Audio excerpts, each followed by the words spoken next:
Genesis 43. The second journey to Egypt. Now the famine was still severe in the land. So when they had eaten all the grain they had brought from Egypt, their father said to them, "Go back and buy us a little more food." But Judah said to him, "The man warned us solemnly, 'You will not see my face again unless your brother is with you.' If you will send our brother along with us, we will go down and buy food for you. But if you will not send him, we will not go down, because the man said to us, 'You will not see my face again unless your brother is with you.'"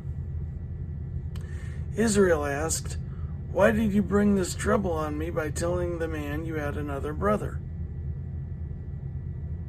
They replied, "The man questioned us closely about ourselves and our family. 'Is your father still living?' He asked us. 'Do you have another brother?' We simply answered his questions. How were we to know he would say, 'Bring your brother down here'?"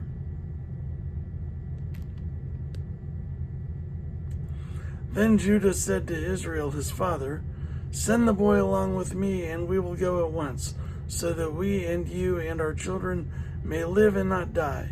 I myself will guarantee his safety. You can hold me personally responsible for him. If I do not bring him back to you and set him here before you, I will bear the blame before you all my life. As it is, if we had not delayed, we could have gone and returned twice." Then their father Israel said to them, "If it must be, then do this. Put some of the best products of the land in your bags and take them down to the man as a gift. A little balm and a little honey, some spices and myrrh, some pistachio nuts and almonds.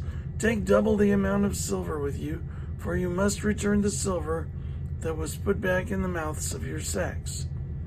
Perhaps it was a mistake. Take your brother also and go back to the man at once. And may God Almighty grant you mercy before the man, so that he will let your other brother and Benjamin come back with you. As for me, if I am bereaved, I am bereaved." So the men took the gifts and double the amount of silver, and Benjamin also. They hurried down to Egypt and presented themselves to Joseph. When Joseph saw Benjamin with them, he said to the steward of his house, "Take these men to my house, slaughter an animal and prepare a meal.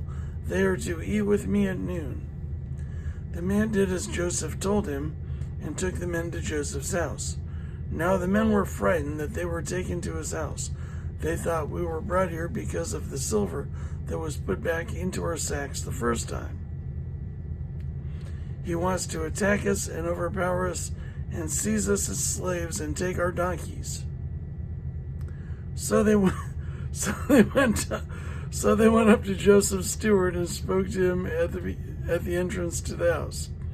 "We beg your pardon, our lord," they said. "We came down here the first time to buy food, but at the place where we stopped for the night, we opened our sacks, and each of us found his silver, the exact weight, in the mouth of his sack. So we have brought it back with us. We have also brought additional silver with us to buy food. We don't know who put our silver in our sacks." "It's all right," he said. "Don't be afraid. Your God, the God of your father, has given you treasure in your sacks. I received your silver." Then he brought Simeon out to them. The steward took the men into Joseph's house, gave them water to wash their feet, and provided fodder for their donkeys. They prepared their gifts for Joseph's arrival at noon, because they had heard that they were to eat there. When Joseph came home, they presented to him the gifts they had brought into the house, and they bowed down before him to the ground. He asked them how they were, and then he said, "How is your aged father you told me about? Is he still living?" They replied, "Your servant, our father, is still alive and well." And they bowed down, prostrating themselves before him. As he looked about and saw his brother Benjamin, his own mother's son, he asked, "Is your youngest brother the one you told me about?" "Is this your youngest brother, the one you told me about?"